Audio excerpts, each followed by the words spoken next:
For the first 19 years of my career and the first 42 years of my life, I would have described my mental health as tip-top. On my own arbitrary scale of 1 to 10, I'd have said I'd hovered around an 8, a 9, a 10 out of 10, pretty consistently for my whole life and my working career. And that was pretty good because it meant the stresses and strains of life and work had never completely overwhelmed me. I'd been able to cope, I'd had enough support mechanisms, I'd had whatever I needed to get through and to never need any more external help.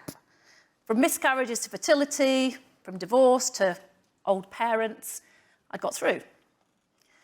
And then a couple of years ago, over a couple of years, a series of events and changes, including the onset of perimenopause, changed it. And over that time, I didn't cope as well. And my little arbitrary scale in my head went from an 8 or 9 out of 10 to a pretty consistent 4.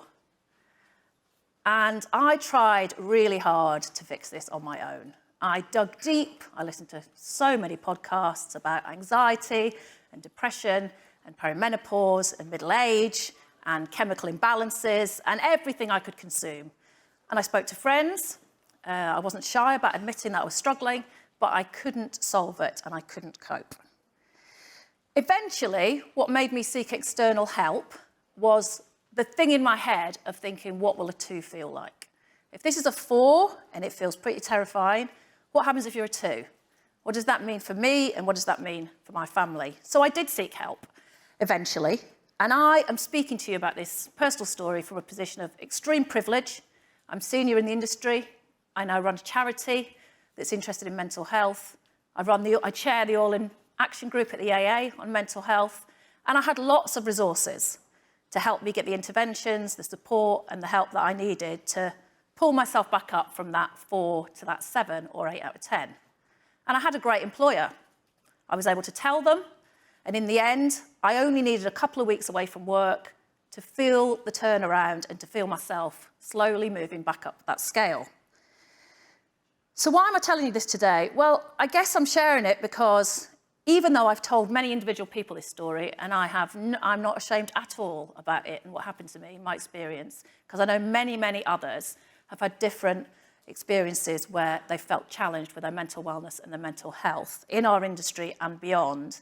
The reality is that I am still nervous about saying publicly that I took some time out from work to get mentally better. And that's madness. I slipped my disc 15 years before that in my back, and I had no qualms at all about telling everybody I know that 3 weeks off work was to get physically better. So for the 12% of people in the All-In survey who reported that they're suffering from a mental health condition, and for the 33% who said they're suffering with stress and anxiety, we do need to change this. Now, we've advanced a long way, I think, in the last few years in terms of our understanding about what mental wellness is, what mental health is, and although the language does sometimes get in the way, I think we have moved significantly from a position of thinking that mental well-being is purely the absence of a chronic mental health condition or disorder. I think we've all got our heads around it being a continuum of some degree or another, a highly personal, a highly complex, and a highly individual experience that may cause different degrees of difficulty and distress for people and need different interventions and have very different social outcomes. In terms of the data that the AA has collected today in terms of mental health, it's consistent. It's consistent with both what happened in 2021 in terms of the numbers, and it's also consistent with what we see at NABS. Just a few facts from us to back up the AA census. Over 2022, we saw 4,000 odd calls to our advice line, and that was up year on year by over a third. In Q1 of this year, we've seen over 50% rise on Q1 2022, and therapy referrals, specifically for people who are struggling with their mental health and mental wellness, have doubled. And although people come to NABS for reasons other than declaring that they need support with their mental health or their mental wellness, the second and third reasons being redundancy support or financial support around the cost of living crisis last year, The reality is that what underpins nearly every contact and every connection with NABS is some sort of support for people's emotional well-being and mental health. It kind of underpins everything we do to some extent or another. And as I say, this is highly complex, highly individual, and it's why there are specialists and specialist help within the NABS family to support people and find the right solution for them. I'm a real believer that today is really important in terms of what the industry is doing for all aspects of diversity and inclusion. And obviously I'm here to talk specifically about mental health, because although our challenges are highly individual, no one will have had exactly the same experience as the one I just briefly shared with you. And there'll be experiences far greater, far wider, far deeper in our industry and beyond that people may or may not ever share with their colleagues and friends. The reality is that we are better together, and the solutions that we have as an industry do come strongest and better when we work together, which is why I'm so pleased to be the chair of the AA Working Group on Mental Health, and as NABS' representative, to see us all work like this with IPA and ISBA as well, because we are so much stronger together on driving change in our industry in a positive way. And I just want to say thank you for that, because a lot of the support for NABS already comes from people in this room. A lot of people will be donors, a lot of your companies will offer time and money, they will buy tables at our events, they will raise money on our behalf, and they will be donors. So I want to say thank you for that, because both the fundraising, but also the efforts that people in this room in our industry make to support NABS and to fund NABS makes a direct impact back into the amount of people that we can help who phone us, who ask for our support, and who want emotional support to thrive and flourish and be their very best selves in our industry. So thank you. But connections in our industry are about more than just when we come together socially to fundraise. It's important, it's fun, and it makes a difference. But one of the other aspects of what NABS, and I think by joining up with the AA and the IPA and ISBA as well, this is evidential, do, is that we do sit centrally at the hub of all aspects of our industry. And often, not always, but often our problems are better solved together. And that can mean together as a group of 10 people on a resilience workshop that NABS might put on. That might mean as a group of 50 people who come on one of our coaching workshops to hear about the ways that they could approach climate anxiety, or it might be the 3 people who've come together and who want to talk about ways to solve their financial challenges. I do believe really strongly that we are most of the time very powerful when we come together as an industry. And I just wanted to talk very briefly about one other aspect of the survey this morning that Sharon talked about in her panel, which I think demonstrates really clearly how when we're together we can change things and make positive impact, which is what ultimately today is all about. And it's the data around sexual harassment, which I know the chart got skipped this morning, but the reality is that there has been a drop from 2021 to 2023 in the census on the numbers of people in our industry reporting incidents of sexual harassment. And that is a tremendous move forward. Now, I'm sure you feel exactly like I do, that 2% of people still reporting that they've been subjected to sexual harassment is still 2% too many. And all of us in the Time To group particularly are absolutely dedicated to eradicating it from our industry, not just reducing it. So we haven't finished this job. However, there is an element of today that I think needs to be about learnings on how, when we do come together and work effectively, we can make positive change. We can get progress. The Time To group is a great example of how, through WACL and the AA and NABS, but also with the IPA and ISBA and support, and over 300 companies who've endorsed the code of conduct, the training and the campaign, which I'm sure most of you have been exposed to over the last 5 years, in how by driving awareness and putting in the right specific tactics to drive behavioural change, we can reduce some of the worst aspects of things that we don't want in our industry. So we're not there on sexual harassment, 2% is 2% too many, but this is a brilliant example of the power of what we can do when we work together. And I would love to see us get the stat around anxiety and depression, which was 26% at headline level in the census, down over the next 2 years and 3 years, a little bit like the Time To campaign and initiative have managed to do.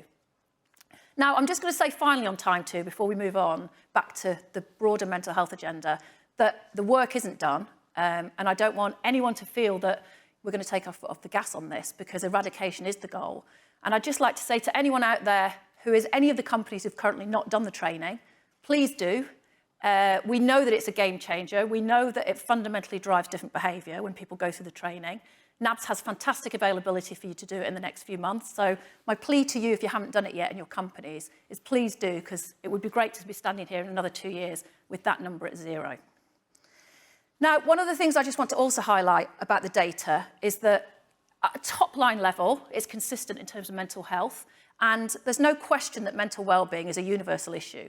It doesn't discriminate, and we know that anyone can suffer at any point in their working or, personal life. And the reality is it's hard to predict if you're ever going to feel like you can't cope. But if you dive into the data a bit deeper, we do know that there are certain groups that suffer more. We do know that women are reporting higher levels of anxiety than men. We do know that 16 to 44s are reporting more stress than the older cohort, of which there aren't as many in our industry, let's be honest. So it is a big chunk, the 16 to 44. We know that many of the marginalised groups, LGBTQ, we know that Asian, we know that disabled, we know that many of those minority groups over-index on stress, anxiety, and really importantly, actual mental health disorders and conditions. So it's really important that although we accept this as universal, we also work really closely and we dig in to understanding what the specific issues are for some of those cohorts and groups in our industry, so that we can come up with the right plans to move things forward and advance this for everyone, but we specifically know where the challenges are for those groups. 2 years ago, when we got this data, we realised the same finding came out, that marginalised groups did have a different experience and were reporting higher levels of mental anxiety and mental health issues. And we did at NABS do a deep dive into a piece of work called Diversity in Focus. And I guess the reason I'm talking about this, although it's 2 years old, is to demonstrate that action gets taken off the back of these projects and these pieces of work. When the AA do their census, we go away and deep dive and do our own work, and then we change things. In this instance, we put together an inclusive leadership programme, which has been free within the charity at point of access for anyone in this room and anyone in the industry to go onto, but it's also been available for organisations to buy and to lift and to do within their own companies. And again, we've had some fantastic feedback about how that half-day programme workshop can really change the conversation around what great inclusive leadership looks like. So very quickly, why is NABS standing up here talking about mental health? Well, NABS and the AA Mental Health Working Group are essentially the same people. We want more people involved, and one of my calls to you today is to please, if you're interested in this subject, talk to me about being involved in the AA Mental Health Action Group, because we'd like more people to be engaged in this conversation. But fundamentally, NABS's goal is to advance the mental wellness of our community. And we currently do this in a number of ways. The 3 main pillars of our offer are individual support, which is things such as an advice line, it's financial assistance, it's coaching and therapeutic interventions to help people with very individual and specific issues. It's NABS Develop, which is a series of workshops around resilience, around stress management, around confidence and gravitas, around essentially supporting yourself in work and life to flourish and thrive. And it's NABS Connect, which is based on this fundamental observation that I think, although we do have individual issues and we do sometimes need very individual specific support to get better, we are also sometimes better together. The amount of times I've sat in interventions in NABS with other people and seen the effect that having a conversation or opening up about an issue makes because somebody from another part of the industry also says they're having that experience is huge. So the connection part of what we do is not to be underestimated. In terms of what people say about NABS when they do come to us, and not enough people do, by the way, I didn't think to reach out to NABS when I was suffering and challenged. It didn't cross my mind that NABS would be there to help me. So we have got to make more people aware of the service and what we do and what we can do. When people do come, it makes a fundamental difference. And most people say to us when they come to NABS that they wish they'd come sooner, which I wish I'd gone sooner. I wish I hadn't waited 18 months struggling on my own before I'd reached out for help.